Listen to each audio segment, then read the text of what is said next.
नारी निंदा न करो, नारी रतन की खान, नारी से नर होत है ध्रुव प्रहलाद समान।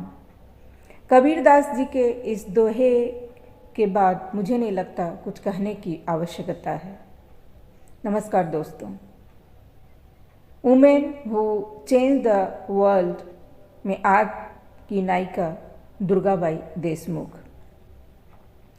दक्षिणी राज्यों में आंध्र में महिलाओं का सत्याग्रहों का सबसे बड़ा दल योगदान करने का अनूठा गौरव था, जो कि कठिनाइयों से बेखबर जेलों में प्रवेश करता था।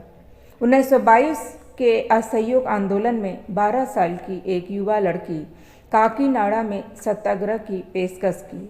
इस युवा लड़की दुर्गाबाई बाद में एक अनोखी संगठन स्थापित करके अपनी गतिशील क्षमताओं का प्रदर्शन करती है। आंध्र महिला सभा, जिसे पूरे दक्षिण भारत के महिलाओं के कल्याण और शैक्षिक संस्थानों में महत्वपूर्ण माना जाता है। दुर्गाबाई देशमुख भारत की स्वतंत्रता सेनानी तथा सामाजिक कार्यकर्ता तथा स्वतंत्र भारत के पहले वित्त मंत्री चिंतामणराव देशमुख की पत्नी थी। आंध्र प्रदेश के स्वाधीनता समर में सर्वप्रथम कूदने वाली महिला दुर्गाबाई का जन्म राजमुंद्री जिले के काकीनाडा नामक स्थान पर 15 जुलाई 1909 को हुआ था। इनकी माता श्रीमती कृष्ण बेनम्मा तथा पिता श्री रामाराव थे। पिताजी का देहांत तो जल्दी ही हो गया था, पर माताजी कांग्रेस की सक्रिय सदस्य थी, जिसका प्रभाव दुर्गाबाई के मन पर बचपन से ही देश प्रेम एवं समाज सेवा के संस्कार पड़े। दुर्गाबाई देशमुख ने आंध्र महिला सभा, विश्वविद्यालय महिला संघ, नारी निकेतन जैसी कई संस्थानों के माध्यम से महिलाओं के उत्थान के लिए अथक प्रयत्न किए। योजना आयोग द्वारा प्रकाशित भारत में समाज सेवा का विश्वकोश उन्हीं के निर्देशन में तैयार हुआ। आंध्र के गांव में शिक्षा के प्रसार हेतु उन्हें नेहरू साक्षरता पुरस्कार दिया गया। उन्होंने अनेक विद्यालय, चिकित्सालय, नर्सिंग विद्यालय तथा तकनीकी विद्यालय स्थापित किए। उन्होंने नेत्रहीनों के लिए भी विद्यालय, छात्रावास तथा तकनीकी प्रशिक्षण केंद्र खोले। दुर्गाबाई के बाल्यकाल के दिनों में बालिकाओं को विद्यालय नहीं भेजा जाता था, पर दुर्गाबाई में पढ़ने की इतनी लगन थी कि उन्होंने अपने पड़ोसी एक अध्यापक से हिंदी पढ़ना आरंभ कर दिया। उन दिनों हिंदी का प्रचार प्रसार राष्ट्रीय आंदोलन का एक अंग था। दुर्गाबाई ने शीघ्र ही हिंदी में इतनी योग्यता अर्जित कर ली कि 1923 में उन्होंने बालिकाओं के लिए एक विद्यालय खोल लिया। गांधी जी ने इस प्रयत्न की सराहना करके दुर्गाबाई को स्वर्ण पदक से सम्मानित किया था। अब दुर्गाबाई सक्रिय रूप से स्वतंत्रता संग्राम में भाग लेने लगी। वे अपनी मां के साथ घूम घूम कर खद्दर बेचा करती थी। नमक सत्याग्रह में उन्होंने प्रसिद्ध नेता टी प्रकाशम के साथ भाग लिया। 25 मई 1930 को वे गिरफ्तार कर ली जाती हैं और 1 वर्ष की सजा होती है। सजा काटकर बाहर आते ही फिर आंदोलन में भाग लेने के कारण उन्हें पुनः गिरफ्तार करके 3 वर्ष के लिए कारागार में डाल दिया जाता है। जेल की इस अवधि में दुर्गाबाई ने अंग्रेजी भाषा का ज्ञान बढ़ाया। बाहर आने पर दुर्गाबाई ने मद्रास विश्वविद्यालय में नियमित अध्ययन आरंभ किया। वे इतनी मेधावी थी कि एमए की परीक्षा में उन्हें 5 पदक मिले।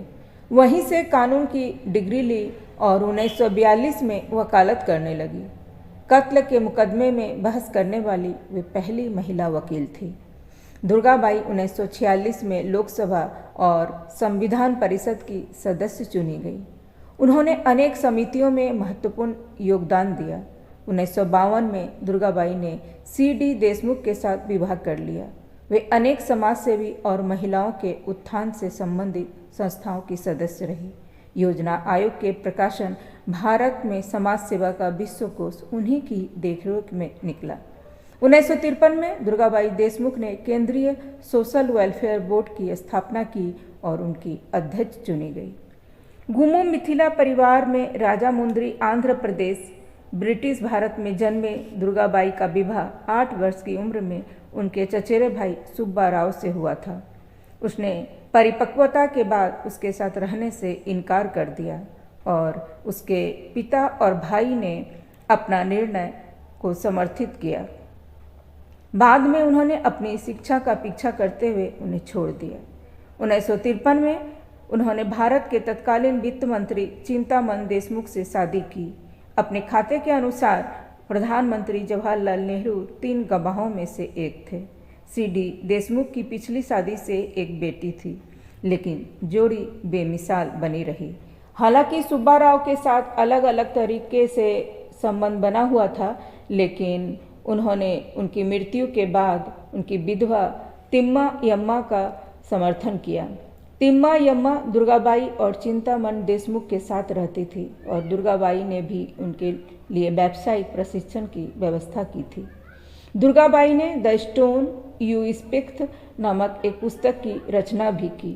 उनकी आत्मकथा चिंतामन और मैं उनकी मृत्यु 1981 में के 1 साल पहले प्रकाशित हुई थी। उन्हें अनेकों पुरस्कारों से नवाजा गया था। पॉल जी हॉफमैन पुरस्कार, नेहरू साक्षरता पुरस्कार, यूनेस्को पुरस्कार साक्षरता के क्षेत्र में उत्कृष्ट कार्य के लिए, भारत सरकार से पद्म विभूषण, जीवन पुरस्कार और जगदीश पुरस्कार। दुर्गाबाई ने अनेकों संगठनों की स्थापना की थी। 1938 में आंध्र महिला सभा, सामाजिक विकास परिषद, 1962 में दुर्गाबाई देशमुख अस्पताल, श्री वेंकटेश्वरा कॉलेज नई दिल्ली, आंध्र एजुकेशन सोसाइटी की स्थापना 1948 में डॉक्टर दुर्गाबाई देशमुख ने दिल्ली में रहने वाले तेलुगु बच्चों की शैक्षिक आवश्यकताओं की पूर्ति के लिए किया था।